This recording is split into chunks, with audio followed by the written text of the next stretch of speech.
आज के ऑनलाइन क्लासेर आलोचनार अध्याय विद्रोही कवि काजी नजरुल इस्लामेर दीपान्तरेर बंदिनी। दीपान्तरेर बंदिनी এই কবিতা আজকে আলোচনা করা হবে। তার আগে এই কবিতাটা আমি একবার পড়ব। তোমাদের প্রত্যেকের সামনে বই আছে?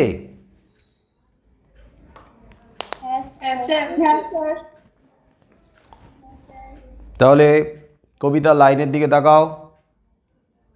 আর যারা সামনে বইটা খুলে রাখোনি তারা এমনি শোনো, আর যারা বই রেখেছো বইয়ের লাইন ফলো করো। দীপান্তরের বন্দিনী, কবি কাজী নজরুল ইসলাম।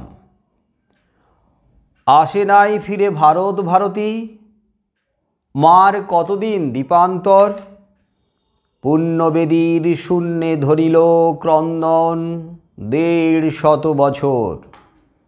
সপ্ত সিন্ধু ১৩ নদী পার, দীপান্তরের আন্দামান। রূপের কমল রূপার কাঠির কঠিন স্পর্শে যেখানে ম্লান। শতদল যেথা শতধা ভিন্ন, শস্ত্রপাণির অস্ত্র ঘায়। যন্ত্রী যেখানে শান্ত্রী বসায়ে, বীণার তন্ত্রী কাটিছে হায়। সেখান হতে কি বেতার সেতারে, এসেছে মুক্ত বন্ধ সুর। মুক্ত কি আজ বন্দিনী বাণী, ধ্বংস হলো কি রক্ষপুর।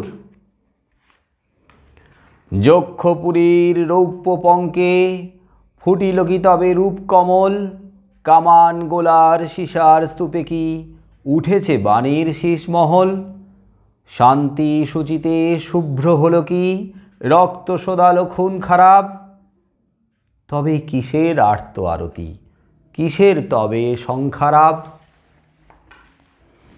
৭ সমুদ্র ১৩ নদী পার, দীপান্তরের আন্দামান। বাণী যেথা ঘানি টানে নিশিদিন, বন্দি সত্য ভানিছে ধান। জীবন চুয়ানো সেই ঘানি হতে, আরতির তেল এনেছ কি। হোমানল হতে বাণীর রক্ষী, বীর ছেলেদের চর্বি ঘি। হায় শৌখিন পূজারী, বৃথায় দেবীর শঙ্খে দিতেছ ফু। পুণ্যবেদীর শূন্য ভেদিয়া, ক্রন্দন উঠিতেছে শুধু।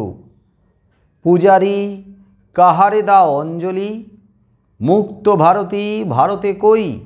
আইন যেখানে ন্যায়ের শাসক, সত্য বলিলে বন্দী হই। অত্যাচারিত হইয়া যেখানে, বলিতে পারি না অত্যাচার। যেথা বন্দিনী সীতা সমবাণী, সহিছে বিচার চেড়ির মার। বাণীর মুক্ত শতদল যথা, আখ্যা লোভিল বিদ্রোহী। পূজারী সেখানে এসেছ কি তুমি, বাণী পূজা উপাচার বহি। সিংহের ভয়ে রাখে পিঞ্জরে, ব্যাঘ্রের হানে অগ্নিশেল।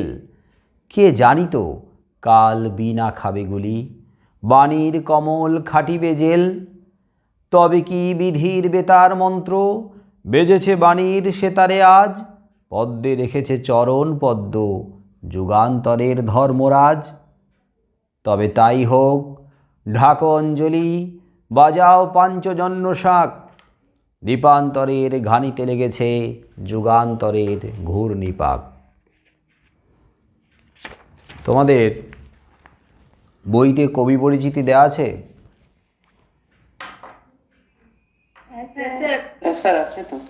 কবি পরিচিতিটা বের করো।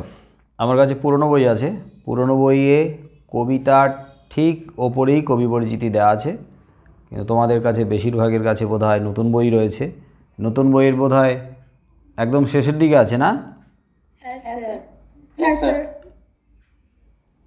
কবি পরিচিতি সংক্ষিপ্ত আকারে দেওয়া আছে। কবি পরিচিতিটাও আমি পড়ব। যদিও কাজী নজরুল ইসলামের জীবনী সম্পর্কে সবারই কিন্তু ধারণা রয়েছে, সবারই জানা রয়েছে, তাও এখানে সংক্ষিপ্ত করে দেওয়া আছে বলেই আমি ওটা একটু পড়ব। ওটা শোনো আগে। কাজী নজরুল ইসলামের জন্ম 1899 খ্রিস্টাব্দে বর্ধমান জেলার চুরুলিয়ায়। মৃত্যু 1976। শৈশবে পিতৃহীন নজরুলকে জীবনে কঠোর সংগ্রাম করতে হয়। পরাধীন দেশের নাগরিক নজরুলকে আখ্যা দেয় বিদ্রোহী কবিরূপে। তার কাব্য ছিল সামাজিক ও রাজনৈতিক অত্যাচারে প্রতিবাদের হাতিয়ার। এছাড়াও তার বাংলা গজলগুলি বিশেষ জনপ্রিয় হয়। গীত রচয়িতা, গায়ক ও সুরকার হিসেবে তিনি খ্যাতি লাভ করেন। একসময় যেমন সৈন্যদলে যোগ দিয়েছিলেন, তেমনি পরবর্তীকালে রচনার মাধ্যমে স্বাদেশিকতা প্রচারের জন্য কারারুদ্ধ হন। 1942 খ্রিস্টাব্দে পক্ষাঘাতে তিনি বোধ শক্তিহীন হয়ে পড়েন, বাকরুদ্ধ হয়ে গিয়েছিলেন। বাংলাদেশে তার জীবনাবসান হয়। তার বিভিন্ন কাব্যগ্রন্থগুলির মধ্যে আছে অগ্নিবীণা, দোলনচাপা, ফণিমনসা প্রভৃতি। এই কবিতাটি মানে দ্বীপান্তরের বন্দিনী কবিতাটি তার ফণিমনসা কাব্যগ্রন্থ থেকে নেওয়া আছে। তো তোমাদের বইতে কবিতার নামের পাশে লিখে রাখো মূল গ্রন্থের নাম। দ্বীপান্তরে বন্দিনী, এই কবিতার মূল গ্রন্থ হলো ফণিমনসা। ফণিমনসা কাব্যগ্রন্থ কত সালে প্রকাশিত হয় বলতে পারবে কেউ? লেখা আছে কারোর কাছে বইতে? কত সাল? 1927 খ্রিস্টাব্দ লিখে নাও। 1927 খ্রিস্টাব্দে প্রকাশিত হয় ফণিমনসা কাব্যগ্রন্থ।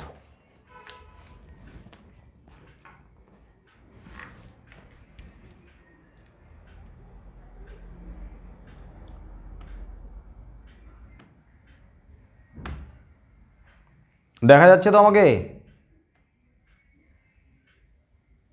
হ্যাঁ স্যার। হ্যাঁ স্যার।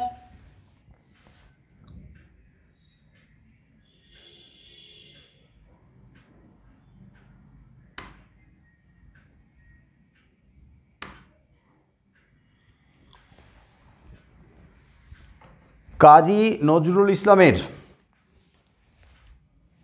কবিতা এর আগে সিলেবাসে কিন্তু অন্তর্ভুক্ত ছিল। ক্লাস 10-এ ছিল, ক্লাস 9-এও ছিল, ক্লাস 8-এ ছিল, ক্লাস 7-এ ছিল। প্রায় প্রত্যেকটা ক্লাসেই নজরুলের কবিতা কিন্তু অন্তর্ভুক্ত ছিল। ক্লাস 10-এ তোমাদের পাঠ্য কবিতা ছিল প্রলয় উল্লাস, আর ক্লাস 9-এ ছিল ভাঙার গান। মনে পড়ছে না? সব ভুলে খেয়ে ফেলেছ? হ্যাঁ স্যার। হ্যাঁ স্যার, মনে আছে। মনে আছে। গুড। তার মানে কবি সম্পর্কে, কবির কবিতা সম্পর্কে, তার আদর্শ, তার চিন্তাধারা সম্পর্কে আর কাব্যিক বৈশিষ্ট্য সম্পর্কে আমাদের সবারই জানা আছে, কম বেশি সবারই ধারণা রয়েছে।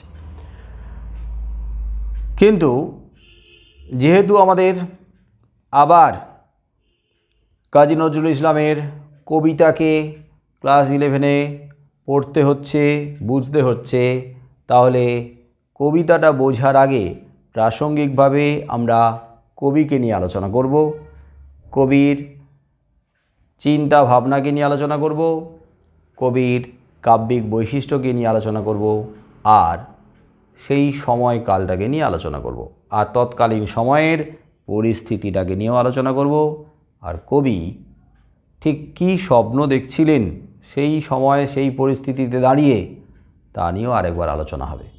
আর তবেই এই কবিতার প্রেক্ষাপট সম্পর্কে তোমাদের একটা স্বচ্ছ ধারণা তৈরি হয়ে যাবে। তারপরেই সম্ভব হবে লাইন ধরে ব্যাখ্যা করলে খুব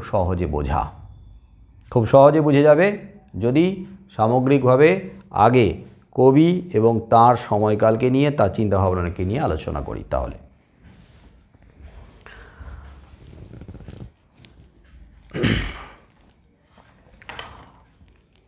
বাংলা কাব্য সাহিত্যে বাঙালি পাঠক সমাজের কাছে কবি কাজী নজরুল ইসলাম বিদ্রোহী কবি নামে পরিচিত। বিদ্রোহী কবি রূপে তিনি আখ্যা পেয়েছেন। কিন্তু স্বভাবগত দিক থেকে যে নজরুল বিদ্রোহী, পুরোপুরি বিদ্রোহী তা কিন্তু নন। তিনি যুগের প্রয়োজনে বিদ্রোহী, তিনি দেশের প্রয়োজনে বিদ্রোহী, তিনি সমাজের প্রয়োজনে বিদ্রোহী, তিনি মানুষের প্রয়োজনে বিদ্রোহী। অর্থাৎ তৎকালীন সময়, তৎকালীন পরিস্থিতি তাকে বিদ্রোহী করে তুলেছে।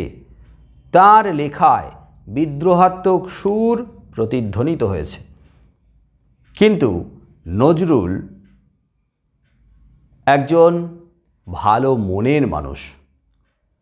বাইরের থেকে যতই তিনি প্রতিবাদী, যতই তিনি কঠিন কঠোর বলে মনে হোক না কেন, অন্তরের দিক থেকে তিনি একজন নরম মনের মানুষ, তিনি একজন ভালো মনের মানুষ, তিনি একজন উদার মনের মানুষ। কবির কাব্য কবিতাতে যেমন বিদ্রোহের সুর আছে, তেমনি তার কবিতাতে আছে ঐক্যের সুর, সাম্যবাদের সুর। তার কবিতাতে আছে সৌভ্রাতৃত্বের সুর, তার কবিতায় আছে মানবতার সুর। তিনি সবার ঊর্ধ্বে মানুষকে জায়গা দিতে চেয়েছেন। তিনি জাতপাত, ধর্ম, বর্ণ, সম্প্রদায়, উচ্চ নীচ ভেদাভেদ, ধনী নির্ধনের বৈষম্য, সামাজিক যে অন্ধবিশ্বাস, সামাজিক যে কুসংস্কার, তাকে প্রশ্রয় দেননি। প্রশ্রয় দেননি। যেখানে যত অন্যায় অবিচার, যেখানে যত অসত্য, যেখানে যত জড়তা, স্থবিরতা, তাকে মোটেও তিনি প্রশ্রয় দেননি। তিনি সবার ঊর্ধ্বে যাদের জায়গা দিয়েছেন তা হলো মানুষ। তারও ঊর্ধ্বে তিনি জায়গা দিয়েছেন দেশকে। কবির কাছে দেশ মানে দেশ মাতৃকা, আর এই দেশ মাতৃকা কবির কাছে সাক্ষাৎ গর্ভধারিণী। কবির কাছে দেশ কোনো মৃন্ময়ী দেশ নয়, অর্থাৎ কোনো মাটির দেশ নয়। কবির কাছে দেশ চিন্ময়ী। কবির কাছে দেশ তার জন্মদাত্রী। তাহলে সবার উপরে দেশ, সবার ঊর্ধ্বে দেশ। দেশ মানেই দেশের মানুষ।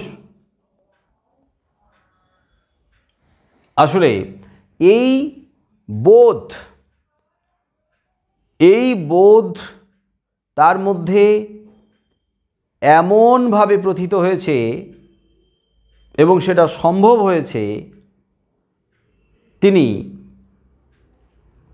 নিজের দেশকে মা বলে, নিজের দেশের মানুষকে নিজের ভাই বোন বলে অন্তর থেকে মেনে নিয়েছেন, স্বীকার করেছেন। তাই তিনি মানুষের জন্য লড়তে পারেন, তাই তিনি মানুষের কথা বলেন। মানুষের উপরে যত আঘাত, মানুষের উপরে নেমে আসা অত্যাচার, তাদের উপরে হওয়া শোষণ, তার বিরুদ্ধে প্রতিবাদে গর্জে ওঠেন। তিনি মানুষের পাশে দাঁড়াতে পারেন কারণ মানুষের কষ্ট দুঃখকে তিনি নিজের কষ্ট, নিজের দুঃখ বলে উপলব্ধি করতে পারেন। তিনি মানুষের পাশে দাঁড়াতে পারেন তার কারণ তিনি ছোটবেলা থেকে এমন কিছু কঠিন বাস্তবের ভেতর দিয়ে গেছেন, যে কঠিন বাস্তব তাকে এমন বিপুল অভিজ্ঞতা দিয়েছে, সেই অভিজ্ঞতা থেকে তিনি মানুষের কষ্টটাকে অন্তর থেকে উপলব্ধি করতে পেরেছেন। এখন নজরুলের ছেলেবেলা থেকে যদি আমরা তার আত্মজীবনীটাকে বিশ্লেষণ করি, তাহলে তার জীবনে বিচিত্র অভিজ্ঞতা, বিভিন্ন ধরনের অভিজ্ঞতা, এবং সমস্ত অভিজ্ঞতাই কঠিন, কঠোর, বাস্তবমুখর অভিজ্ঞতা। নজরুল যখন 8 বছর বয়সী তখন তার বাবা মারা যায়। দেখো, 8 বছর বয়সী এবং বাড়ির বড় ছেলে, সেই সময় বাবা মারা গেলেন। তার মানে বাড়ির যে উপার্জনের দায়িত্ব তার উপরে। ওইটুকু ছেলে কি উপার্জন করবে, কিভাবে উপার্জন করবে? কোনো রকম তার মক্তবের পাঠ শেষ করে, তিনি তখন মক্তবে পড়ছিলেন, নিম্ন প্রাথমিক বিদ্যালয়। মক্তবের পাঠ শেষ করে ওই মক্তবে বছরখানেকের জন্য শিক্ষক হিসেবে নিযুক্ত হলেন, সামান্য পারিশ্রমিকে। তবে যতটুকু পারিশ্রমিক তিনি পেতেন, সেই পারিশ্রমিক দিয়ে কোনো রকমভাবে সংসার চলতো, ঠিকমতো চলার কথা নয়, তাও কোনো রকম। তারপরে একটা চায়ের দোকানে কাজ নিলেন, চায়ের দোকান বা রুটির দোকান, ওই চা রুটি বিক্রি হতো, সেই দোকানে কাজ নিয়েছেন। মাসে 5 টাকা করে বেতন, যদিও সেই সময় 5 টাকার মূল্য যথেষ্ট ছিল, তবে 5 টাকা বেতনে সংসার সেইভাবে চলার কথা নয়। পড়াশোনার মাঝখানে ব্যাঘাত এলো, এই প্রথাগত পড়াশোনার মাঝখানে মাঝখানে বিঘ্ন আসছে, অভাবের কারণেই সেটা পড়াশোনাটা হয়ে উঠছে না। তো একজন শুভাকাঙ্ক্ষী পুলিশ কর্মচারী, পুলিশ কর্তা কবির দিকে সাহায্যের হাত বাড়িয়ে দিলেন। তিনি তার সঙ্গে বাংলাদেশে নিয়ে গেলেন। তখন তো বাংলাদেশ নয়, তখন হচ্ছে অখণ্ড বাংলা, ময়মনসিংহে নিয়ে গেলেন। তো সেখানে তাকে একটা স্কুলে ভর্তিও করিয়ে দিলেন। কিন্তু কবির মন চঞ্চল, এক জায়গা তিনি সেইভাবে মনস্থির করতে পারেননি। তিনি ওখান থেকে চলে এলেন, আবার চলে এলেন বর্ধমানে চলে এসে রানীগঞ্জের একটা স্কুলে ভর্তি হলেন। ওখানে আবার 2-3 বছর পড়ার পরে আবার ওই স্কুল থেকে বেরিয়ে এলেন, ভর্তি হলেন আসানসোলে আরেকটা স্কুলে। তো সেখানে মাধ্যমিকের আগে যে পরীক্ষা হয়, প্রিটেস্ট পরীক্ষা, প্রাক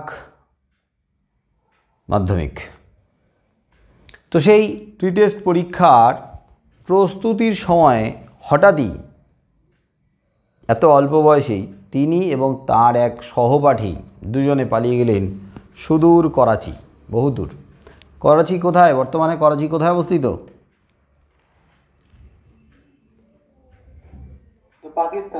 পাকিস্তানে স্যার। তাহলে করাচিতে চলে গেলেন, আর সেটা 1917 খ্রিস্টাব্দ। তখন প্রথম বিশ্বযুদ্ধ শুরু হয়ে গেছে।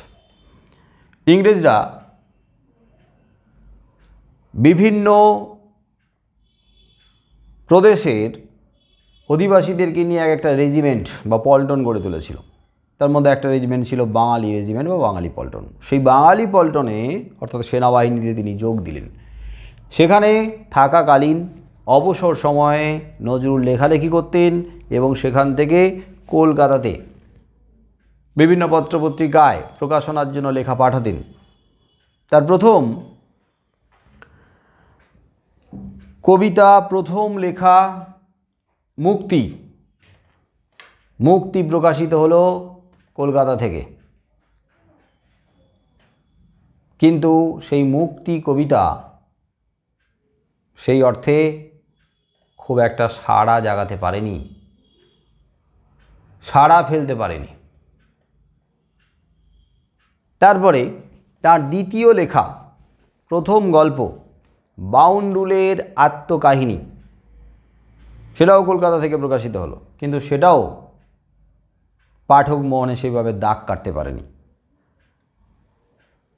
নজরুল ফিরে এলেন বছর 4 পর, 1921 খ্রিস্টাব্দে।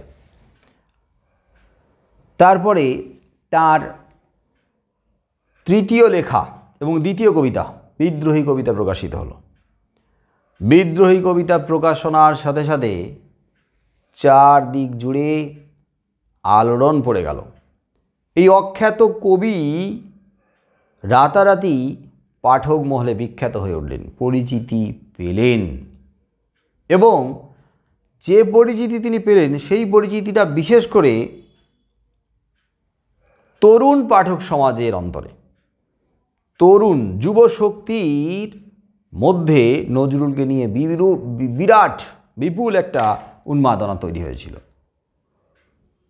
যুবশক্তির হৃদয়ে এমনভাবে জায়গা করে নিলেন নজরুল তার বিদ্রোহী কবিতার মাধ্যমে, যুবশক্তি তরুণ প্রজন্ম তাকে নবযুগের রবীন্দ্রনাথ বলে সাদরে বরণ করে নিল। নবযুগের রবীন্দ্রনাথ যুবশক্তির কাছে। আর স্বাভাবিকভাবে কেউ যদি রাতারাতি এতটা বিখ্যাত হয়ে যায়, বিশেষ করে যে সময়কার কথা বলা হয়েছে সেই সময় রবীন্দ্র সমসাময়িক কাল, রবীন্দ্রনাথের প্রতিভা তখন দিক বিদিক ছড়িয়ে পড়েছে। রবীন্দ্রনাথের প্রতিভা তখন সাহিত্যের মধ্য গগনে। এই সময় যদি রবীন্দ্রনাথের জায়গা কেউ নিতে আসে তাহলে স্বাভাবিকভাবে রবীন্দ্র অনুসারী যারা, তারা তাকে সেই জায়গাটাতে টিকতে দেবে না। ফলে রবীন্দ্র অনুসারী কবিরা চাইলেন নজরুলের মতো কবি রবীন্দ্রনাথকে অনুসরণ করুক, রবীন্দ্র অনুসারী কবি হয়ে উঠুক, রবীন্দ্রনাথের মতো এমন কিছু লিখুক যে লেখাগুলো চিরস্থায়িত্ব লাভ করবে, যে লেখাগুলো মানুষের মনে চিরদিনের জন্য গেঁথে থাকবে, এবং সেই লেখা রোমান্সধর্মী, রোমান্টিক ধর্মী। নজরুল যে সমস্ত বিষয় নিয়ে লেখা শুরু করেছে সেই সমস্ত বিষয়গুলো যুগের সাথে সাথে হারিয়ে যাবে বলে তাদের ধারণা। সমালোচকরা তো সমালোচনা শুরু করলই যে নজরুলের মতো প্রতিভা তিনি যদি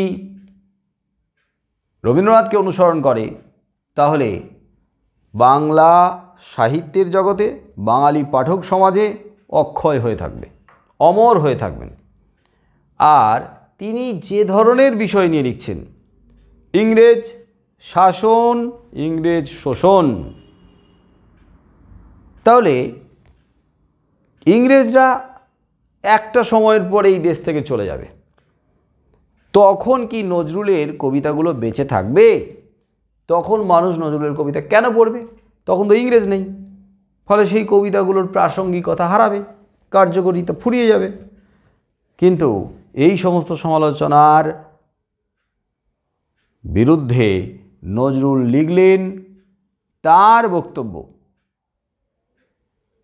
যে মাথার উপর জ্বলিছেন রবি,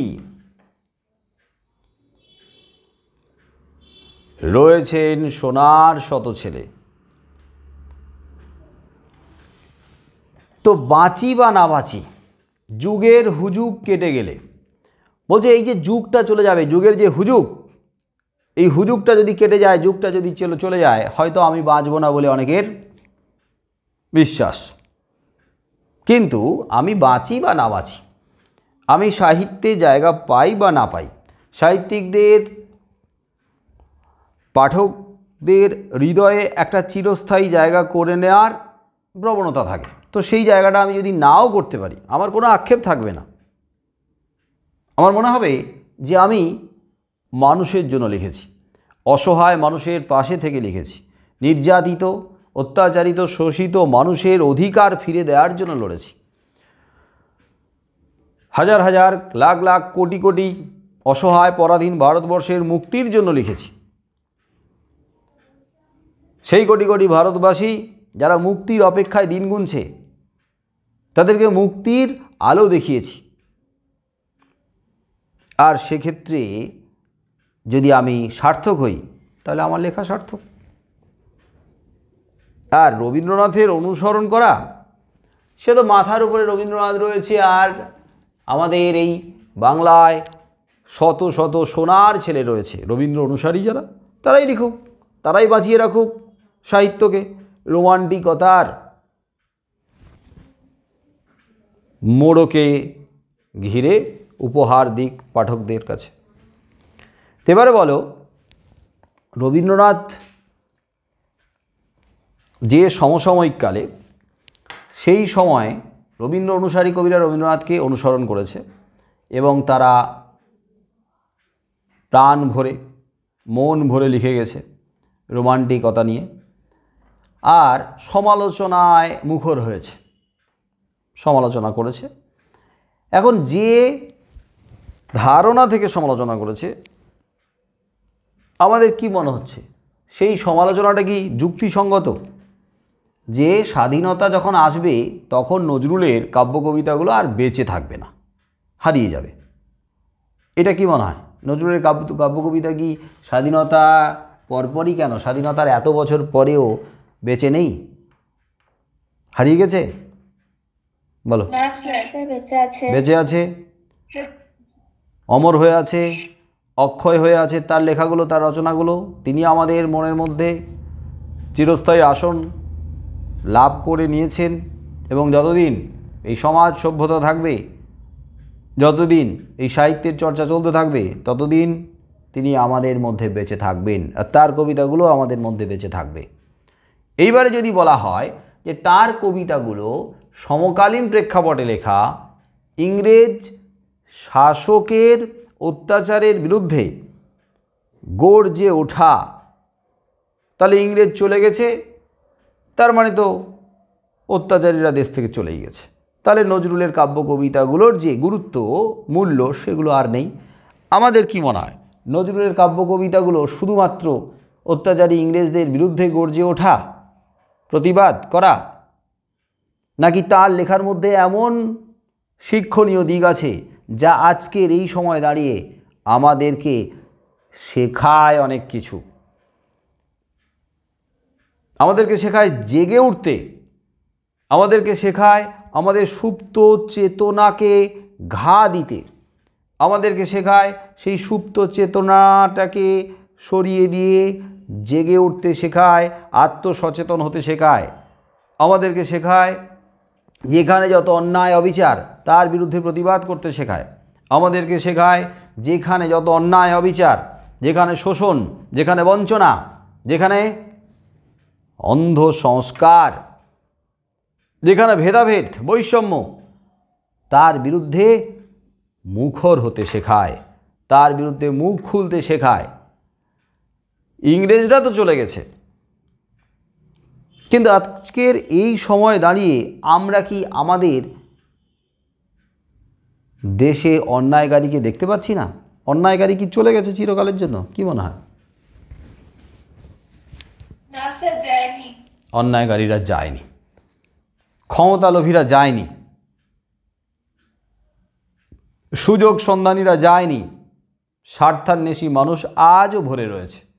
তাহলে আজকেরও যদি অন্যায় থাকে, আজকেরও যদি অন্যায়কারী থাকে, ইংরেজরা চলে গেলেও, দেশ স্বাধীন হলেও, আজকের নজরুলের কাব্য কবিতা কেন প্রাসঙ্গিক হবে না? কেন অর্থপূর্ণ হবে না? হবে, হতেই হবে।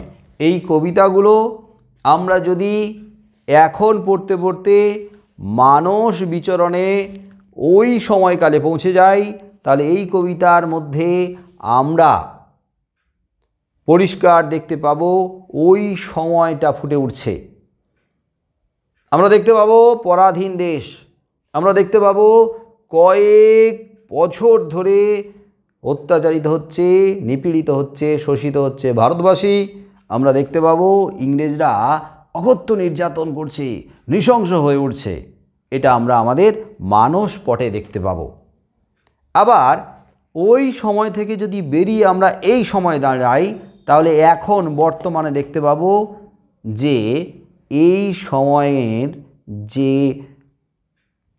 অন্যায় অবিচার শোষণের ছবিটা এই কবিতার মাধ্যমে ফুটে উঠছে। আসলে দৃষ্টিভঙ্গির ব্যাপার, আসলে এটাকে বোঝার ব্যাপার, উপলব্ধি করার ব্যাপার। কিভাবে তুমি উপলব্ধি করবে, কিভাবে তুমি এটা থেকে শিক্ষা নেবে, সেটা তোমার উপরে, তোমার বোঝার উপরে নির্ভর করছে। মানে তুমি কতটা কিভাবে বুঝতে পারছো, তোমার দৃষ্টিভঙ্গিটাকে প্রতি মুহূর্তে বদলাতে হবে। আমি যদি মনে করি যে এটা ক্লাস 11-এ আছে আর এটা 1927 খ্রিস্টাব্দে কাব্যগ্রন্থে অন্তর্ভুক্ত হয়ে প্রকাশিত হয়েছে, তার কটা বছর আগেই লেখা, তাহলে ওই সময়ের বাংলা তথা ভারতবর্ষের ইতিহাসটাকে ধরা রয়েছে, তাহলে ওইটুকু সময়কেই বোঝার জন্য আমি এই কবিতাটা পড়ব। তাহলে একটা জায়গাতে একটা সময়ের মধ্যে আমাদেরকে মানে পাঠকদেরকে সীমাবদ্ধ হয়ে থেকে যেতে হবে। আমরা তাহলে এর মধ্যে যে শিক্ষণীয় দিক রয়েছে সেটার গুরুত্ব উপলব্ধি করতে পারবো না। তাই প্রতিটা মুহূর্তে চেঞ্জ করতে হবে, পাল্টাতে হবে আমাদের ভাবনা চিন্তাকে, দৃষ্টিভঙ্গিটাকে। নজরুল কোন নীতিতে বিশ্বাসী ছিলেন? অহিংস নীতি না সশস্ত্র বিপ্লবের পথে? কোন নীতিতে বিশ্বাসী ছিলেন? সশস্ত্র বিপ্লবী। সশস্ত্র বিপ্লব। বিপ্লব করো, বিদ্রোহ করো, প্রতিবাদ করো। নিজেদের অধিকারগুলো যখন প্রতিষ্ঠিত হচ্ছে না, তখন সেই অধিকারগুলোকে ছিনিয়ে নিতে হবে। অন্যায়কারীর হাত মুজড়ে দাবিগুলোকে আদায় করে নিতে হবে, এবং সেটা আবেদন নিবেদনের দ্বারা সম্ভব না। আবেদন নিবেদন করা মানেই অত্যাচারী অমানবিক ব্রিটিশ শাসক কী ভাববে? ভাববে যে ভারতবাসী দুর্বল, ভারতবাসী অসহায়।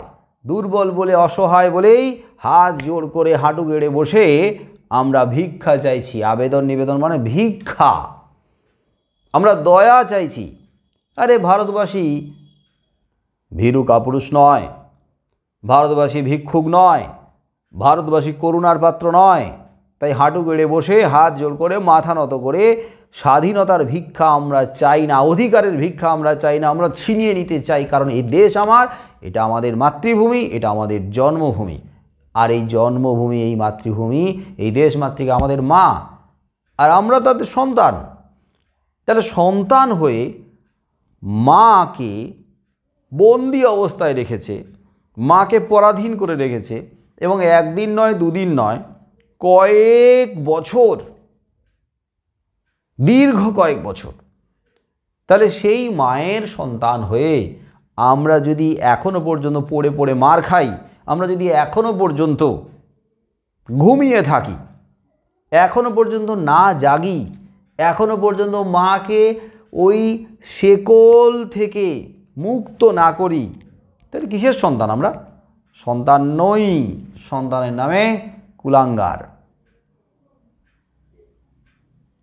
আর যদি সত্যি আমরা সন্তান হতাম, তাহলে কত বছর দেশ পরাধীন থাকতো না? বলো, কবিতাটা রচনা হয়েছে 1924 খ্রিস্টাব্দ নাগাদ। তাহলে 1924 খ্রিস্টাব্দ মানে কতদিন ভারতবর্ষ পরাধীন? কতদিন না, কত বছর বলো? আমরা পলাশির যুদ্ধ থেকেই ধরি। 1757 খ্রিস্টাব্দে পলাশির প্রান্তরে যে স্বাধীনতার সূর্য ডুবেছিল, স্বাধীনতাকে সেদিন কফিনের মধ্যে বন্দি করে ফেলা হয়েছিল, পেরেক ঠুকে দেওয়া হয়েছিল দীর্ঘ কয়েক বছরের জন্য। তাহলে 1757 থেকে 1924, এবারে আমাকে সালের হিসাব দাও, কত বছর হলো বলো গণিতজ্ঞরা, অঙ্কবিদ?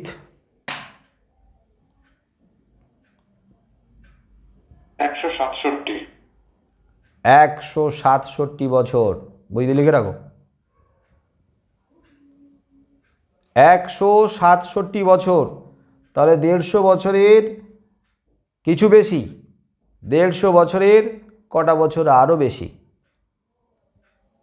আর এই কবিতায় কত বছরের কথা উল্লেখ করা হয়েছে? প্রথম স্তবকেই আছে 150 বছর। 150 বছর বলা হয়েছে। যদি 1924কে ধরা হয়, 1924 খ্রিস্টাব্দ মানে কবির বয়স কত বলো?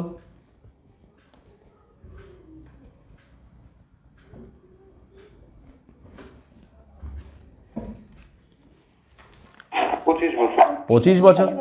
আচ্ছা, 25 বছর বয়সে এসে কবি কি পরাধীনতার অন্ধকারকে, গ্লানিকে উপলব্ধি করলেন, না তার আগে থেকে করতে পেরেছিলেন?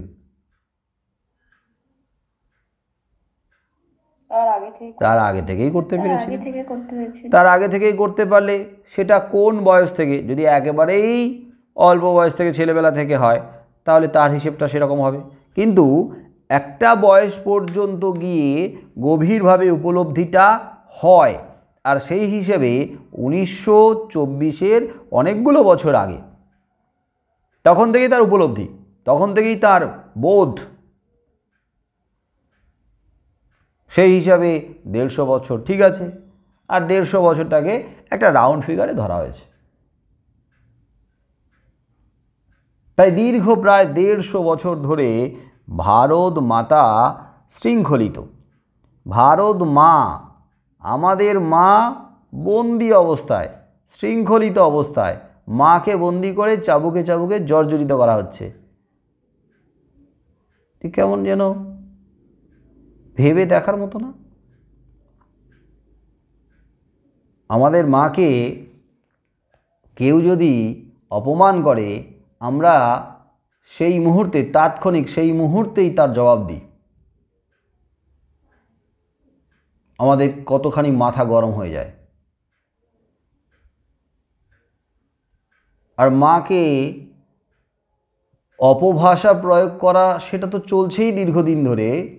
মাকে শেকলে বেঁধে রাখা হয়েছে, মাকে দ্বীপান্তরে পাঠিয়ে দেওয়া হচ্ছে, মাকে অনাবৃত করে রাখা হয়েছে, মাকে তার আসন থেকে টেনে হিঁচড়ে ফেলে দেওয়া হয়েছে, মাটিতে মিশিয়ে দেওয়া হয়েছে। মায়ের সেই পবিত্র আসন আজকে শূন্য। এবং একদিন নয়, দুদিন নয়, 1 বছর নয়, 2 বছর নয়, 150 বছর ধরে। তা আমরা তো সেই কুলাঙ্গার ছেলেগুলো, লজ্জা হওয়া উচিত। অথচ আমরা দিব্যি খাচ্ছি, দাচ্ছি, ঘুমাচ্ছি। প্রভুর পদলেহন করতে, মানে পা চাটতে আমাদের কোনো আপত্তি নেই। ইংরেজ প্রভুদের পদতলে আমরা মাথা নুইয়ে রেখেছি, মালিকদের পদতলে আমরা মাথা নুইয়ে রেখেছি, মহাজনদের কাছে আমরা ঋণী হয়ে রয়েছি, জমিদারদের কাছে আমরা শোষিত হচ্ছি, উচ্চ বর্ণরা আমাদেরকে নিম্ন বর্ণ বলে ঘৃণা করছে, পদদলিত করছে, অস্পৃশ্য বলে দূরে সরিয়ে দিচ্ছে, উচ্চবিত্তরা আমাদেরকে নির্ধন বা দরিদ্র বলে আমাদেরকে ওই মাটির সঙ্গে মিশিয়ে দিচ্ছে। তাও আমরা পড়ে পড়ে মার খাচ্ছি। আর আমরা এই ভেবে চলেছি এদের তত্ত্বাবধানে পরাধীন হয়ে আছি, তাও বেশ ভালোই আছি। এইভাবে চলে যাক, আর ক বছর বাঁচব? জীবনের বেশিরভাগটা তো এইভাবেই চলে গেল। আবার যদি প্রতিবাদ করি, মুখ খুলি, তাহলে লাথি মেরে মেরুদণ্ড গুঁড়িয়ে দেবে। তার থেকে বাবা খাচ্ছি, দাচ্ছি, ঘুমোচ্ছি, এই বেশ ভালো আছি। নজরুলের কবিতা শুধু অন্যায়ের বিরুদ্ধে প্রতিবাদ করার কবিতা নয়, ঘুমিয়ে থাকা সুপ্ত মানুষগুলোর চেতনায় ঘা দিয়ে তাদের জাগিয়ে তোলার কবিতা হলো তারই বিদ্রোহাত্মক কবিতা। নজরুলের কবিতা অন্যায়ের বিরুদ্ধে, শোষণের বিরুদ্ধে, অত্যাচারের বিরুদ্ধে প্রতিবাদ, প্রতিরোধ গড়ে তোলার কবিতা। তাই আর সেই দিন নেই, সেই দিন পাল্টে যাচ্ছে। আর হাত জোড় করে আমরা পড়ে পড়ে মার খাবো না, আবেদন নিবেদন করে আমরা অনুরোধ করব না, আমরা ছিনিয়ে নেব এদেশের স্বাধীনতা, আমাদের দেশের স্বাধীনতা। তাই স্বাধীনতা ছিনিয়ে নিতে হবে। যারা স্বরাজের কথা বলেছিল, স্বরাজ, যে আমরা স্বরাজ চাই, তো যারা স্বরাজের কথা বলেছিল সেই সমস্ত মানুষদের নজরুল কিন্তু ব্যঙ্গ করেছেন, বিদ্রূপ করেছেন, আক্রমণ করেছেন। আচ্ছা, স্বরাজ মানে কি? স্বরাজ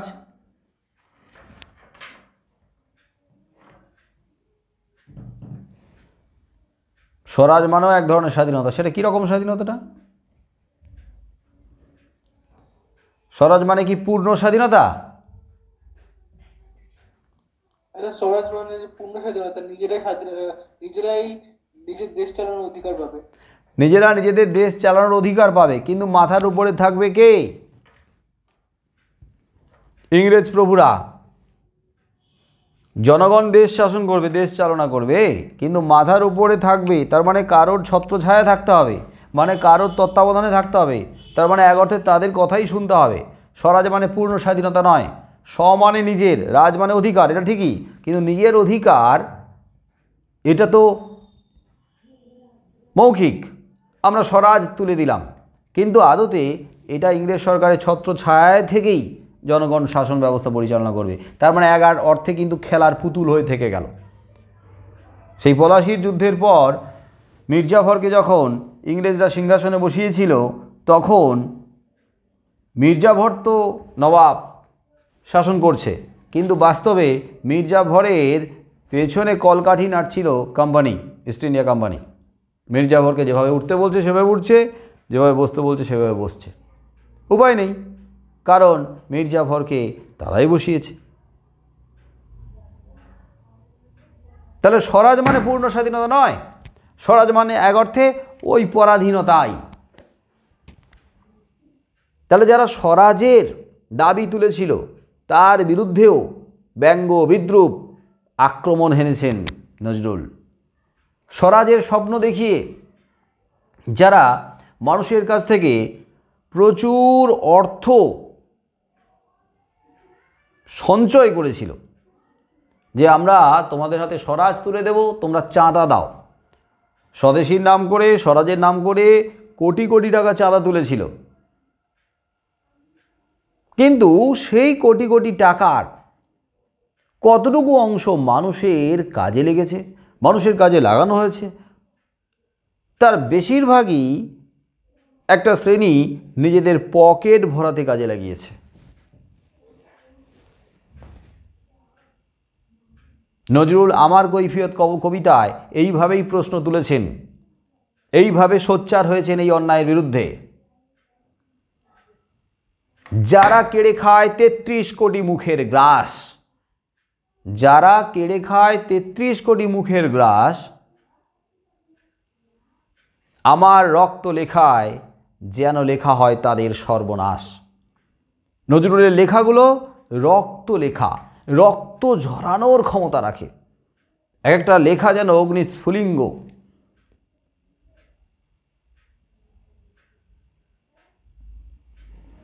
সেই নজরুল ওই আমার কৈফিয়ত কবিতায় বলছে,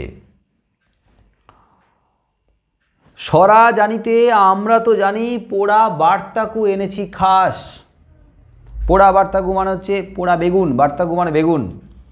এই বেগুন মানে হচ্ছে বেগুন ভর্তা করার জন্য যে বেগুন পোড়া হয় সেই বেগুন নয়, একদম ভেতর পর্যন্ত জ্বলে পুড়ে খাগ হয়ে গেছে, তার মানে হচ্ছে পোড়া বেগুন, মানে এক অর্থে ছাই ভস্য, বেগুনের পুরো ছাইটা। আমরা তো জানি, স্বরা জানিতে মানে স্বরাজ তুলে দেওয়ার নাম করে দেশবাসীর হাতে কী তুলে দিয়েছি? পোড়া বার্তাকু মানে পোড়া বেগুন, মানে শূন্যতা, ছাই ভস্য, কিছুই তুলে দিতে পারিনি। মাঝখান থেকে কী করেছি? কোটি কোটি টাকা গ্রাস করেছি, মানুষকে বঞ্চিত করেছি, মানুষের সঙ্গে প্রতারণা করেছি।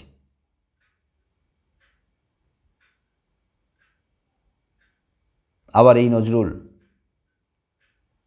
তিনি যখন দেখছেন যে একটা সার্বিক গণজাগরণ দরকার, আর সেই সার্বিক গণজাগরণের জন্য একার হাতে অস্ত্র নিয়ে ঝাঁপিয়ে পড়ে অন্যায়কারীকে আঘাত হেনে অন্যায়কারীকে নির্মূল করা সম্ভব নয়। আর তার জন্য তিনি মসিকে ওসি হিসেবে গ্রহণ করেছিলেন। মসি মানে কালী, ওসি মানে তলোয়ার, অস্ত্র। তাহলে মসিকে ওসি হিসেবে গ্রহণ করেছিলেন। অর্থাৎ তলোয়ারের থেকে কলমের জোর, কালির জোর কিন্তু অনেক বেশি। আর সেই কালী হাজার হাজার কোটি কোটি ভারতবাসীকে জাগিয়ে তুলবে। আর তখনই সম্ভব হবে ইংরেজ সরকারকে এই দেশ থেকে পুরোপুরি নির্মূল করতে বা উৎখাত করতে সম্ভব হবে বা করা সম্ভব হবে। তাই নজরুল লিখছেন, রক্ত ঝরাতে পারি না তো একা, তাই লিখে যাই এ রক্ত লেখা। নজরুলের এই লেখা রক্ত ঝরানোর মতো ক্ষমতা রাখে। এগুলো রক্ত লেখা। একা অস্ত্র হাতে ঝাঁপিয়ে পড়লে কতজন অন্যায়কারীকে হত্যা করবেন? তার থেকে এই রক্ত রেখা লিখলে হাজার হাজার অন্যায়কারীকে উৎখাত করা যাবে, কারণ কোটি কোটি ভারতবাসীকে উদ্দীপিত করা যাবে। এবং তার আহ্বানে, তার ডাকে সাড়া দিয়ে তরুণ যুব সম্প্রদায়, তরুণ যুবশক্তি ঝাঁপিয়ে পড়েছিল। এই সশস্ত্র বিপ্লবের পথে জোয়ার এসেছিল।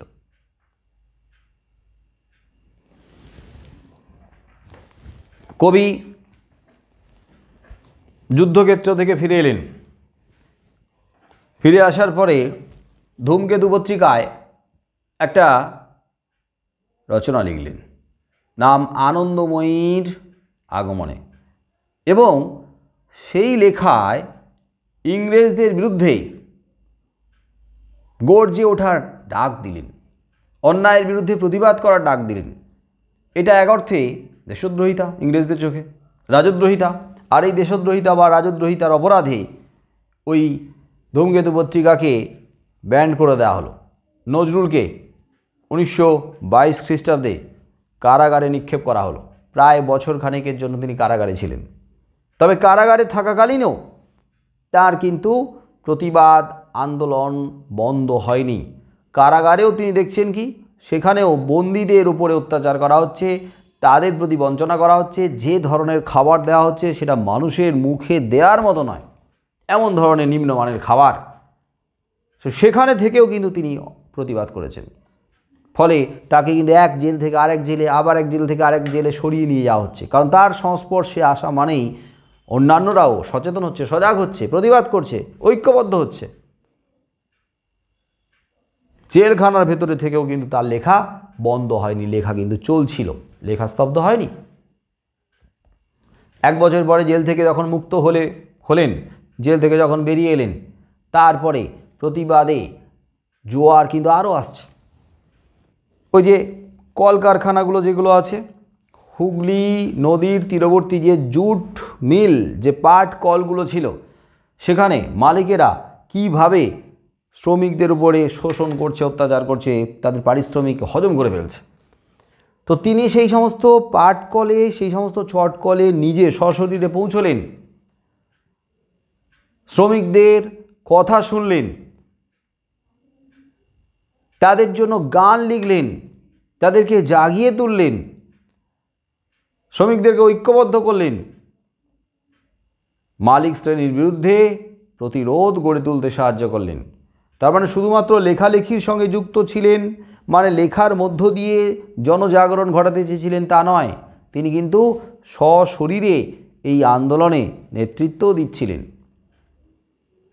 বিভিন্ন পত্র পত্রিকায় তিনি ইংরেজদের বিরুদ্ধে প্রতিবাদের যেমন ডাক দিয়েছিলেন, ঠিক তেমনিভাবে স্বাধীনতার দাবি, পূর্ণ স্বাধীনতার দাবি তুলেছিলেন। স্বরাজ নয়, আমরা স্বরাজ নিয়ে বেঁচে থাকতে চাই না, এটা ভিক্ষার দান।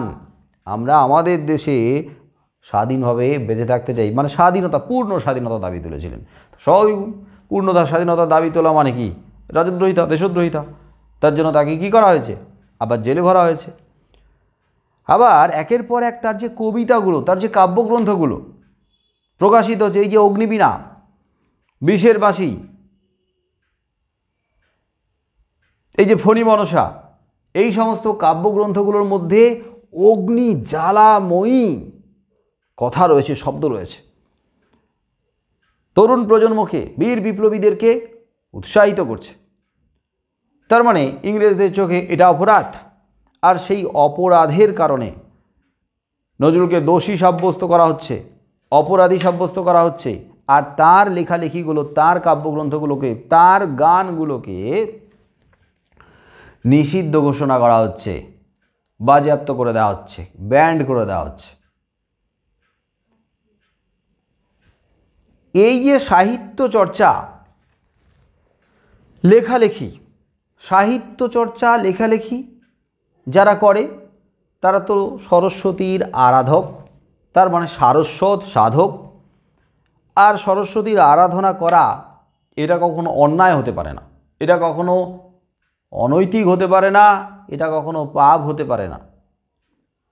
বরং সাহিত্যের মাধ্যমে সত্য সুন্দরের পূজা করা হয়, সাহিত্যের মাধ্যমে সত্য সুন্দরকে তুলে ধরা হয়। তো কবি তো তাই করতে চেয়েছেন, কিন্তু এই দেশে, পরাধীন ভারতবর্ষে সত্যি কথা বলাটা দোষের, সাহিত্য চর্চা করাটা অন্যায়, সাহিত্যের মাধ্যমে অন্যায়কে অন্যায় বলা, লেখালেখির মাধ্যমে অসত্যকে অসত্য বলা, এটা রাজদ্রোহিতা, দেশদ্রোহিতা। তাই কণ্ঠরোধ করা হচ্ছে নজরুলের। নজরুলের মানে নজরুল তো প্রতিনিধি, তার মানে সত্যবাদীর কণ্ঠরোধ করা হচ্ছে, তার মানে সত্যের কণ্ঠরোধ করা হচ্ছে। তাহলে সত্যের কণ্ঠরোধ কীভাবে করা হচ্ছে? যে সত্যি কথা বলছে তাকে দেশদ্রোহিতার নামে জেলে পাঠিয়ে, যার মাধ্যমে সত্য কথা বলা হচ্ছে সাহিত্য, সেই সাহিত্যগুলোকে বাজেয়াপ্ত করে দিয়ে। তার মানে সত্যবাদীর, সত্যের কণ্ঠরোধ করা হচ্ছে। এই জায়গাটা তোমরা মনে রাখবে কিন্তু, কিভাবে সত্যবাদীর কণ্ঠরোধ করা হচ্ছে, কিভাবে সত্যের কণ্ঠরোধ করা হচ্ছে। সাহিত্য সাধনায় যিনি লিপ্ত তাকে কারাগারে নিক্ষেপ করে, বন্দি করে। সাহিত্যের মাধ্যমে সত্যি কথাকে পরিবেশন করা হচ্ছিল, সেই সাহিত্যগুলোকে ব্যান্ড করে দিয়ে, মানে বাজেয়াপ্ত করে দিয়ে। তা সত্ত্বেও তাকে থামানো যায়নি। একের পর এক বাজেয়াপ্ত হয়ে যাচ্ছে লেখা, তিনি একের পর এক নির্দ্বিধায় লিখে যাচ্ছেন। তাকে হেনস্থা করা হচ্ছে, তার উপরে আঘাত হানা হচ্ছে, তিনি চুপ করে থাকছেন না, লিখেই যাচ্ছেন, লিখেই যাচ্ছেন, মানুষকে উৎসাহিত করে যাচ্ছেন, আহ্বান দিয়ে যাচ্ছেন। এবার বলো, 1924 খ্রিস্টাব্দে এই কবিতা রচনা, আর 1857 খ্রিস্টাব্দে মহাবিদ্রোহ। এই 1857 খ্রিস্টাব্দে মহাবিদ্রোহ, তার থেকে 1924 কত বছর বলো? 1857 খ্রিস্টাব্দ মহাবিদ্রোহ থেকে 1924 কত বছর হয়?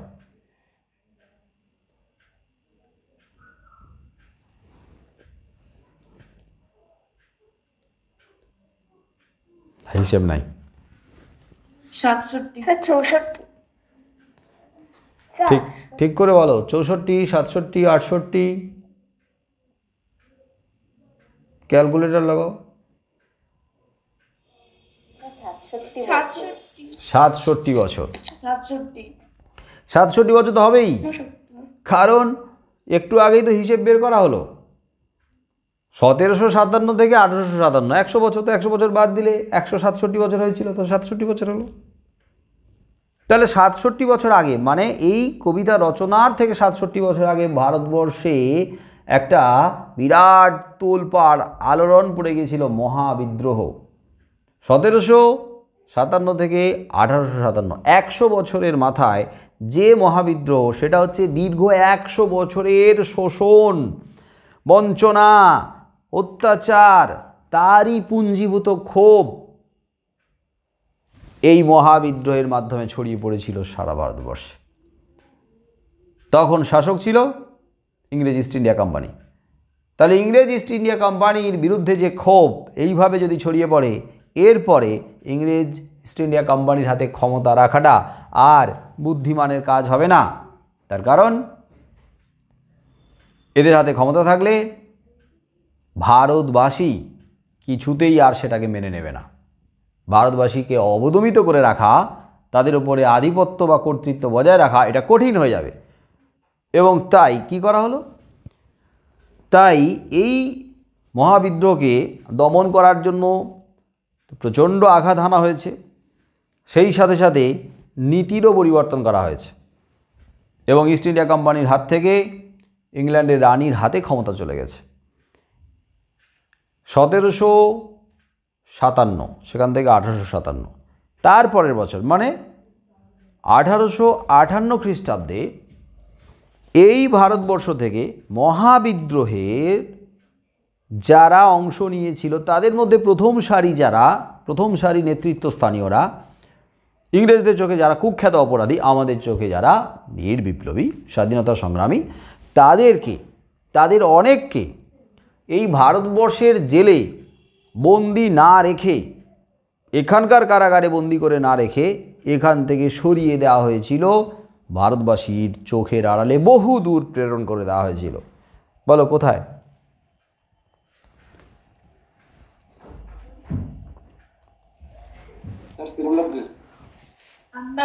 আন্দামানে।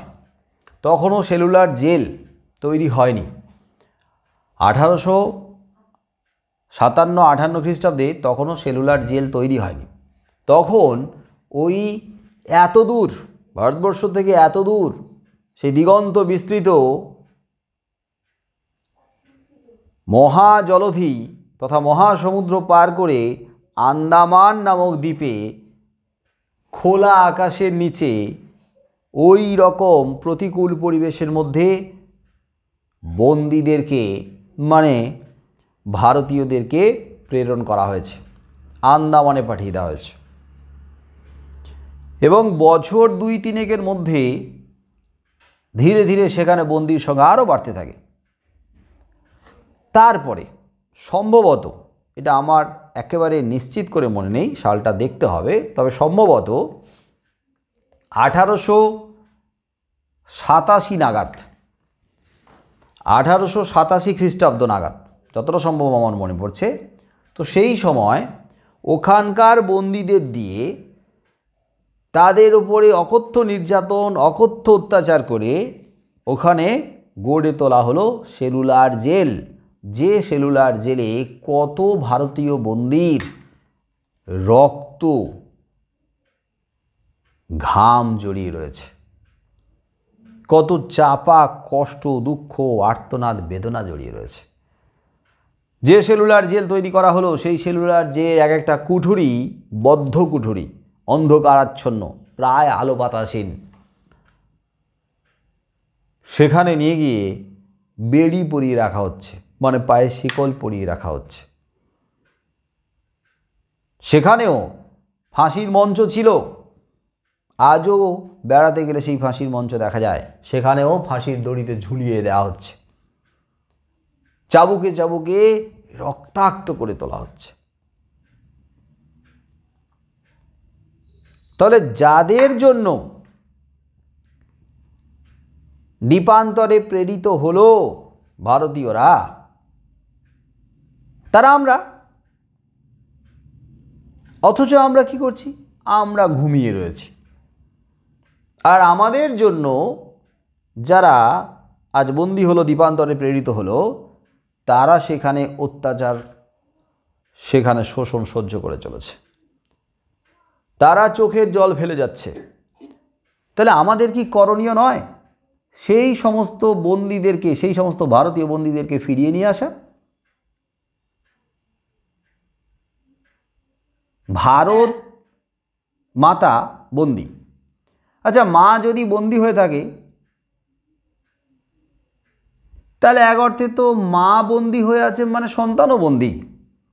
মা যদি দুঃখ পায়, কষ্ট পায়, মা যদি কষ্টে থাকে, দুঃখে থাকে, মাকে যদি বন্দী করা হয়, মাকে যদি হেনস্থা করা হয়, তাহলে সন্তান কী করে সুখে থাকতে পারে? তাহলে এক অর্থে মায়ের বন্দী দশা মানে তো সন্তানেরই বন্দী দশা, হ্যাঁ কি না? ঘুরিয়ে বলো। হ্যাঁ স্যার। আবার ঘুরিয়ে বলো, আবার উল্টো করে ভাবো, সন্তান বন্দী কোটি কোটি ভারতবাসী বন্দি পরাধীন। তাহলে ভারতবাসী বন্দি মানে সন্তান বন্দি, মানে তো সন্তান যদি বন্দি থাকে, কষ্টে থাকে, দুঃখে থাকে, মা কি করে সুখে থাকবে? তাহলে এক অর্থে মা বন্দি। হ্যাঁ স্যার, হ্যাঁ স্যার। তাহলে ভারতবর্ষ, গোটা ভারতবর্ষ আজ বন্দি। গোটা ভারতবর্ষে বহু জেলখানায় বন্দি করে রাখা হয়েছে। সংকীর্ণ অর্থে, ক্ষুদ্র অর্থে যদি জেলখানায় বন্দি দশা বলা হয়, তাহলে বৃহৎ অর্থে সারা ভারতবর্ষটাই জেলখানা। সারা ভারতবর্ষটাকে জেলখানায় পরিণত করেছে ইংরেজরা, তার মানে সারা ভারতবর্ষটাই বন্দি। এবারে সারা ভারতবর্ষ থেকে যদি একটা অংশকে দ্বীপান্তরে প্রেরণ করা হয়, কাদের প্রেরণ করা হচ্ছে? সন্তানদের। তার মানে দ্বীপান্তরে সন্তানদেরকে প্রেরণ করা হচ্ছে, মানেই এক অর্থে দ্বীপান্তরে মাকেই প্রেরণ করা হচ্ছে। তাহলে মা যদি দ্বীপান্তরে বন্দি অবস্থায় থাকে, তাহলে তাকে যদি এখানে থাকা সন্তানরা ফিরিয়ে না নিয়ে আসার চেষ্টা করে, তাহলে সেই ছেলেরা নির্লজ্জ, অপদার্থ, কুলাঙ্গার ছেলে, তার জলে ডুবে মরা উচিত, বেঁচে থাকাই উচিত না। যে সন্তান মাকে বৃদ্ধাশ্রমে পাঠিয়ে দেয়, দিয়ে নিশ্চিন্তে ঘুমাতে পারে, খেতে পারে, সেই সন্তান তো সন্তান নয়। যে সন্তান মাকে রাস্তায় বের করে দেয়, ফুটপাতে বসিয়ে দেয়, তার সর্বস্ব লিখিয়ে নেয়, নিয়ে নিশ্চিন্তে ঘুমায়, খায়, দায়, বেহাল তবিয়তে থাকে, ভোগ সুখে মানে বৈভবের মধ্যে নিজেকে ডুবিয়ে রাখতে পারে, তো সেই সন্তান কিসের সন্তান? মায়ের জন্য যার এতটুকু ফিলিংস নেই, কি করে ঘুমাতে পারে, কি করে খেতে পারে? যে মা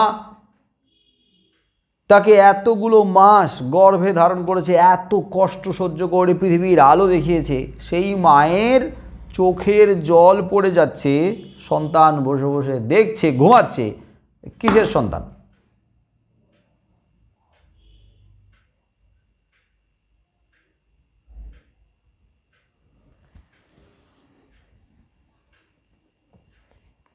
উনিশশো 24 সরস্বতী পূজার দিন কবি আমন্ত্রিত হচ্ছেন চন্দননগরে। 1924 খ্রিস্টাব্দে সরস্বতী পূজার দিন কবি আমন্ত্রিত হচ্ছেন চন্দননগরে। একটা ক্লাবের আমন্ত্রণ রক্ষা করতে যাচ্ছেন, এবং ক্লাবের নাম সন্তান সংঘ।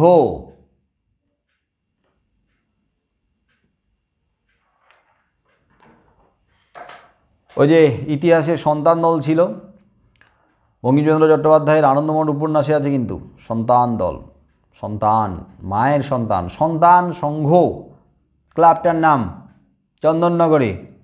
এবং সেই সন্তান সংঘ যারা সরস্বতী পূজার দিন মা সরস্বতীর পূজার আয়োজন করেছেন, এবং সেখানে কবিকে আমন্ত্রণ জানানো হয়েছে।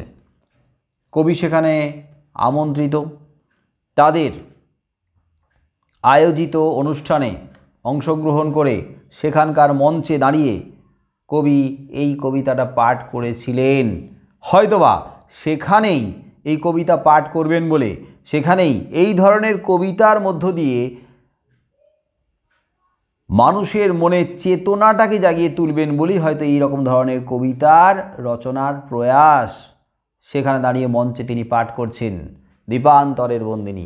আসে নাই ফিরে ভারত ভারতী, প্রশ্ন করছেন, আসে নাই ফিরে ভারত ভারতী, মার কতদিন দ্বীপান্তর, মার কতদিন দ্বীপান্তরে থাকবে? কুলাঙ্গার ছেলেগুলোর কাছে প্রশ্ন করছেন কবি, মার কতদিন দ্বীপান্তরে থাকবে, মা কতদিন ওখানে বন্দি হয়ে থাকবে? সেখান থেকে মা কি ফিরে আসেনি? ভারত ভারতী কি ফিরে আসেনি? পুণ্যবেদীর শূন্যে ধ্বনিত হচ্ছে ক্রন্দন, শুধু কান্না ধ্বনিত হচ্ছে। মায়ের সেই পুণ্যবেদী আজ শূন্য। মাকে পুণ্য পবিত্র বেদী থেকে টেনে হিজড়ে ফেলে দেওয়া হয়েছে মাটিতে। মায়ের বেদী আজ শূন্য, মানে ভারত মাতা আজ বন্দী, মানে ভারত মাতা আজ তার বেদীতে নেই। এবং সেটা একদিন নয়, দুদিন নয়, 1 বছর নয়, 2 বছর, 150 বছর ধরে সেই পুণ্য বেদীর উপরিতলে আকাশ বাতাস জুড়ে ক্রন্দন ধ্বনিত হচ্ছে। এই ক্রন্দন ভারতবাসীর ক্রন্দন, এক অর্থে মায়েরই ক্রন্দন।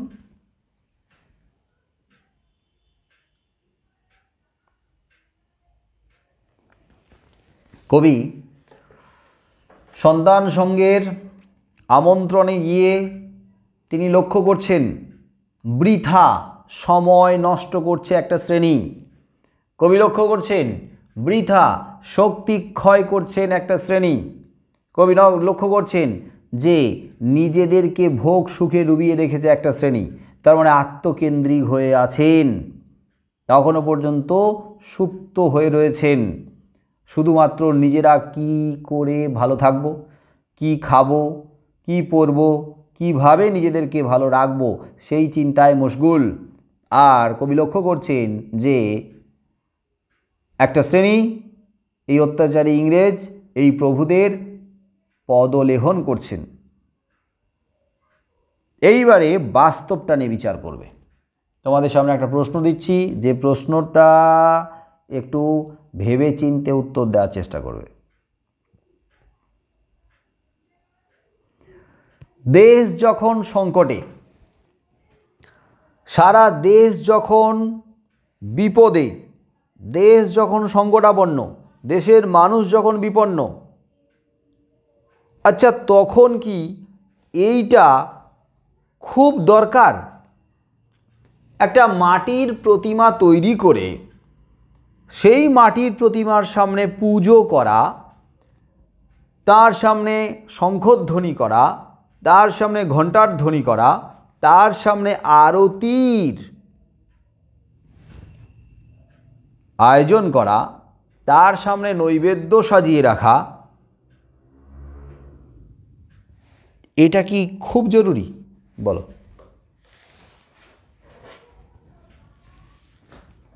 না স্যার। তাহলে কোনটা জরুরি? হ্যাঁ স্যার। তাহলে কোনটা? তাহলে যে স্বাধীন করার চেষ্টা, তাহলে যার প্রাণ আছে, যে জড় নয়, যে কাঁদছে, যে মা কাঁদছে, যে মা বন্দী হয়ে আছে, যে মা আজ তার বেদি থেকে নেমে এসেছে, যে মা আজ অত্যাচারিত হচ্ছে, শোষিত হচ্ছে, যে মা অপমানিত হচ্ছে, সেই মায়ের পুজো করাটা কি বেশি জরুরি নয়? অথচ সেই জলজ্যান্ত মায়ের পুজো না করে, সেই জলজ্যান্ত মাকে বন্দি দশা থেকে মুক্ত করার চেষ্টা না করে আজকের আমরা কি করছি? আমরা মাটির প্রতিমার সামনে আরতি করছি, শঙ্খধ্বনি করছি। মাটির প্রতিমা, কার মাটির প্রতিমা? দেবী সরস্বতীর মাটির প্রতিমা, যে মাটির প্রতিমাতে কোনো প্রাণ নেই। তার মানে সেই মাটির প্রতিমাতে, সেই মাটির প্রতিমাকে যখন আমরা বরণ করছি, পুজো করছি, অর্চনা করছি, প্রণাম নিবেদন করছি, শঙ্খ ঘণ্টার ধ্বনি করছি, আরতি করছি, তাহলে সেটা এক অর্থে কি বৃথা সময়টাই নষ্ট হচ্ছে, সময়ের অপচয়, আর শুধু শুধু শক্তি ক্ষয় হচ্ছে। তাহলে সেই সময়টা আর সেই শক্তিটা এদিকে নষ্ট না করে যদি আমাদের মাকে বন্দি দশা থেকে মুক্ত করার চেষ্টায় কাজে লাগাতাম, তাহলে সেটা অনেক বেশি ভালো হতো এবং এটাই হওয়া উচিত, এটাই হওয়া কাম্য। তাহলে যারা নিজেদেরকে ডুবিয়ে রেখেছেন ভোগ সুখে, মানে আত্মকেন্দ্রিক, সেই সমস্ত মানুষগুলোর কাছে কবি প্রশ্ন রেখেছেন। যারা স্বাধীনতার নাম করে ঘোলা জলে মাছ ধরছেন, অর্থাৎ নিজের আখের গোছানোর চেষ্টা করছেন, নিজেদের পকেট ভরানোর চেষ্টা করছেন, তাদের কাছে প্রশ্ন রেখেছেন কবি। তারা কবির চোখে ভণ্ড পূজারী, তারা দেশ সেবক হতে পারে না, তারা প্রকৃত দেশের পূজারী হতে পারে না, মানে দেশ মাতার পূজারী হতে পারে না, তারা ভণ্ড, প্রতারক, মুখোশধারী, সুযোগ সন্ধানী পূজারী। আর সেই পূজারীদের কাছে কবি প্রশ্ন রেখেছেন, পরের পৃষ্ঠাতে আছে, আমি কিন্তু মাঝখানে টেনে নিয়ে আসছি, কারণ পুরো কবিতা আলোচনা করতে গেলে আগে সামগ্রিকভাবে তোমাদের সামনে একটু বুঝিয়ে দেওয়া উচিত। কবি প্রশ্ন করেছেন, পূজারী কাহারে দাও অঞ্জলি? এই অবস্থায় তুমি কাকে, কার সামনে অঞ্জলি দিচ্ছ? মুক্ত ভারতী, ভারতে কই? ভারতে মুক্ত ভারতী কোথায়? ভারতী মানে কি?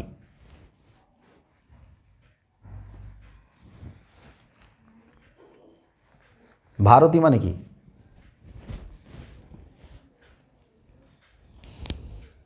ভারতী মানেও দেবী সরস্বতী, ভারতী মানেও সরস্বতী, সরস্বতীর সমার্থক হলো ভারতী।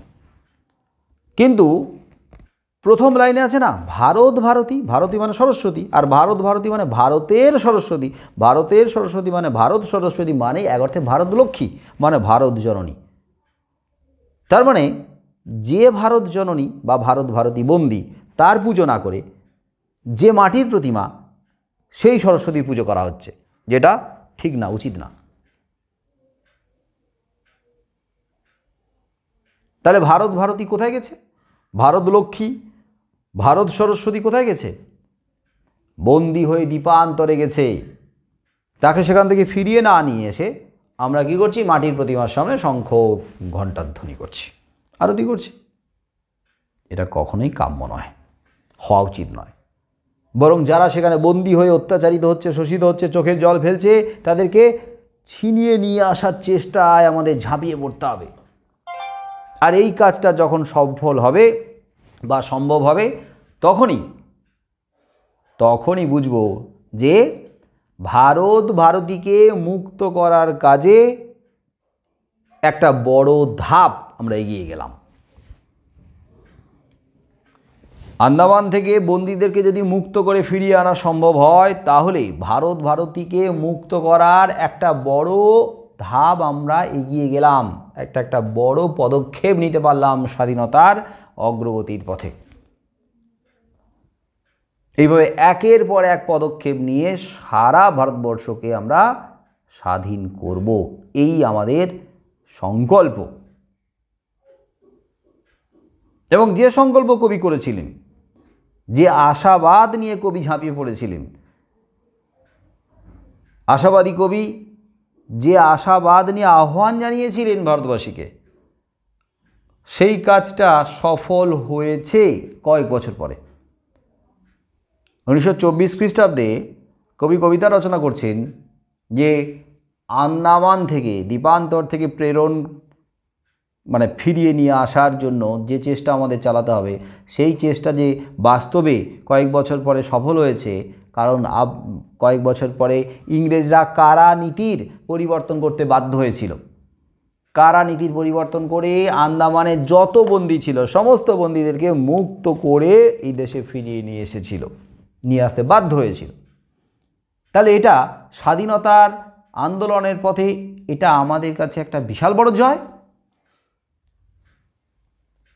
এবং সেই স্বাধীনতার আন্দোলনের পথে এটা যদি একটা বিরাট বড় জয় হয়, তাহলে আরও কটা বছর পরে পূর্ণ স্বাধীনতা যখন আমরা পেলাম, সেটা হলো আমাদের সম্পূর্ণ জয়।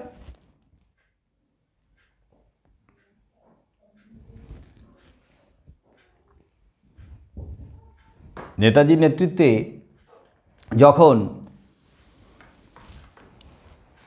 আজাদ হিন্দ বাহিনী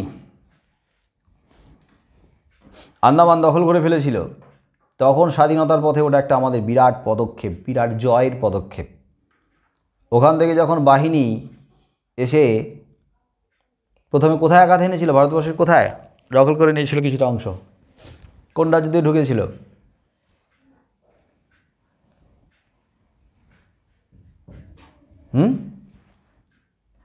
ত্রিপুরা, কোহিমা নাকি? কোহিমা রাইট। কোহিমা কোথায়? নাগাল্যান্ডে, রাইট। ত্রিপুরা না, আমি ভুল বলেছি। নাগাল্যান্ডের কোহিমা ওদিক দিয়ে ঢুকে পড়েছে। তখন স্বাধীনতার পথে ওটাও ছিল আমাদের আর একটা বড় জয়।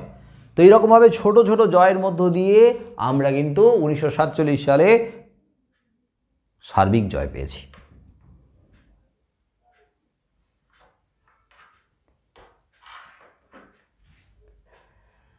তো এই কবিতা একদিনে সম্ভব নয়। এই কবিতার আমি একটা সামগ্রিক আলোচনা করে দিয়েছি। তোমরা কতগুলো কথা মনে রাখবে। 1, 1924 কবিতাটা রচনা, তার থেকে 67 বছর আগে মহাবিদ্রোহ, তারপরে দ্বীপান্তরে প্রেরণ শুরু হয়েছে, সেই দ্বীপান্তরে ভারতবাসীকে প্রেরণ করা মানেই এক অর্থে ভারত মাতার সন্তানদেরকে প্রেরণ করা, তার মানে মাকেই প্রেরণ করা। আর ভারতবাসীদেরকে সেই বন্দিদশা থেকে দ্বীপান্তর থেকে ফিরিয়ে নিয়ে আসা মানেই মাকেই কিন্তু দ্বীপান্তর থেকে বা বন্দিদশা থেকে মুক্ত করে ফিরিয়ে নিয়ে আসা। আর সেই কাজে ভারত মাতার সন্তানদেরই অগ্রণী ভূমিকা নিতে হবে। যারা ভারতবাসীকে বন্দি দশা থেকে মুক্ত করার জন্য ওখানে প্রেরিত হলো, দ্বীপান্তরে বন্দী হয়ে থাকলো, তারা এক অর্থে শতদল, তারাই রূপের কমল। এবং ইংরেজরা তাদের উপরে আঘাত হেনে ওই শতদলকে, ওই রূপের কমলকে মূর্ছে দিচ্ছে, মানে একেবারে টুকরো টুকরো করে কাহিল করে দিচ্ছে। আর এদিকে ওই সময় ওই পরিস্থিতিতে দেশের বিপদ বা সংকট সম্পর্কে উদাসীন নির্বিকার একটা শ্রেণী এইভাবে ভোগ সুখে ডুবিয়ে রেখেছে বা নিজেরা আখের গুছিয়ে যাচ্ছে। সেটা কবি সরস্বতী পূজার দিন ওই মাটির প্রতিমার সম্মুখে অঞ্জলি প্রদান করার মধ্য দিয়ে আক্রমণ করেছেন, ব্যঙ্গ করেছেন। যারা ওইভাবে অঞ্জলি প্রদান করছে তারা আসলে আত্মকেন্দ্রিক, ব্যক্তিকেন্দ্রিক মানুষ, সুখী মানুষ। পরিস্থিতিটাকে বুঝেও না বোঝার ভান করে নিজেদেরকে ঘুম পাড়িয়ে রেখেছে। এইবারে আমি বলবো গোটা কবিতাটা নিয়ে আর একবার নিজেরা ভাবো, নিজেরা সহায়িকা আছে ওখান থেকে একবার দেখো, অর্থটা বোঝার চেষ্টা করো। পরের দিন আমি লাইন ধরে ব্যাখ্যাটা করবো, কারণ লাইন ধরে ব্যাখ্যা করাটাও অনেকটা সময়ের। আজকের আর করব না। আজকে অনেকক্ষণ ধরে একই কথা বলে গেছি, অনেকে বোরও হয়ে গেছে। আজকের মোটামুটি এই পর্যন্তই থাকবে। কি কারোর কোনো প্রশ্ন আছে? না স্যার। তাহলে এই পর্যন্ত থাকুক। আজকের মতো গুড নাইট, শুভরাত্রি, tata. Good night sir, tata. Good night, tata, good night, good night.